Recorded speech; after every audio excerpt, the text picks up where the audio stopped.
Hi friends, welcome back to my channel. బాగున్నారా friends? మీరు ఈ వీడియో చూసేటప్పుడు ఒక లైక్ చేయండి అబ్బా, షేర్ చేయండి అబ్బా, మన వీడియోస్ని సబ్స్క్రైబ్ చేసుకోండి. కొత్తగా చూసేవాళ్ళు ఉన్నాడో కామెంట్ చేసేసేయండి ప్లీజ్ ప్లీజ్ ప్లీజ్ ప్లీజ్. అలా చూసి వెళ్ళకపోతే ఒక్క కామెంట్ ఇస్తే ఏమైపోతుందండి? మీరు ఇంత బద్దలు అడించుకోవాలా ఏంటి?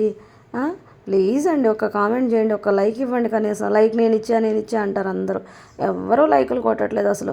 ఏం అలా టచ్ చేసి స్క్రీన్ మీద ఒక్క టప్పని అలా కొడితే చాలు ఒక లైక్ వచ్చింది కదా.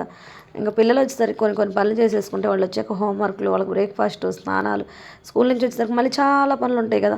మనం రోబో అయిపోతే ఎంత బాగుండే కదండి. అబ్బా, రోబో అయితే చక్క పనులు చేసేసింది.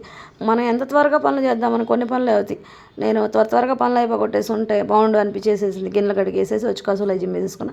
ఇంతలో పిల్లలు రానే వచ్చేసారనమాట. ఈ క్లాత్స్ అన్నీ ఫోల్డ్ చేయడానికి మళ్ళీ ఇది ఒక టైం లేట్ అయిపోయింది. ఇంకా వచ్చి రాంగ్లో మీ అల్లరి పిల్ల గొడవ స్నానం అని. ప్లీజ్ అమ్మాయి ఒకరోజు చేసిన తల్లి ప్లీజ్ ప్లీజ్ ప్లీజ్ అని బతులాడేసుకొని నేను ఇక్కడైతే క్లాత్ ఫోల్డ్ చేసేస్తున్నాను అనమాట. వీడిని చేయడానికి అబ్బాయి ఎంత టైం పడుతుందో చూడడానికి ఈజీయే కానీ చేయడానికి మీకు చూపించినంత ఈజీ అయితే కాదు కదా. నిజమే కదా, నాకు అసలు చిరాకు వచ్చేది మెయిన్ ఇదేనండి. ఈ బట్టలు మడతలు వేయడం ఎంత ఇసుకొస్తుందంటే అంత ఇసుకొస్తుంది. ఇంకేంటంటే ఇవన్నీ మడత వేసేసి మళ్ళీ ఇవన్నీ సర్దడం ఒక పని అనమాట. ఎంత ఇసుక వస్తుందంటే మీకు ఇష్టమైన ఈ పనులన్నీ. నేను రోబో అయిపోతే బాగుండు అనిపించేసేస్తుంది. చకచక పనులు అయిపోతాయి. ఇంక మళ్ళీ ఈ సోఫా క్లాత్లో పొద్దునంతా ఆగమైపోయి తీసేసేసినట్టుంటే వీటిని కూడా వాష్ చేసేసాను. ఎందుకంటే వీళ్ళు స్కూల్కి వెళ్ళిపోయాక వీటిని వేస్తాను.